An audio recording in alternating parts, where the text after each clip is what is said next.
Meeting কৰিছে কি উদ্দেশ্য আছিল আৰু আমাক কানেক্ট কৰালে ভাল হ'ব। মই খুব দুখী হৈছো ধুবকা হস্পিটেলৰ এইটো ভাল নহয়, ওভাৰঅল কণ্ডিশ্যনটো ভাল নহয়। ইনশাআল্লাহ মই এতিয়া ডিচাইড কৰিছো every month minimum once in a month মই ইয়াত আহিম আৰু ইনশাআল্লাহ লাহে লাহে সব ফেচিলিটিজ ইম্প্ৰুভ হ'ব। I am responsible, my mistake ইনশাআল্লাহ। আৰম্ভ কৰি আয়ুষ্মানৰ মেনেজাৰলৈকে সকলোৱে দৰিদ্ৰ ৰোগীৰ নামত লাখে লাখে টকা খাইছে, গোচৰ হৈছে, তেওঁলোক পলাতক অৱস্থাত আছে।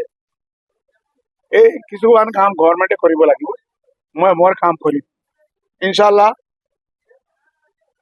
মই কি ক'ম আপোনাক, ইমান দুৰ্নীতি হৈছে ইয়াত, এতিয়া I am not happy, I am very unhappy about it.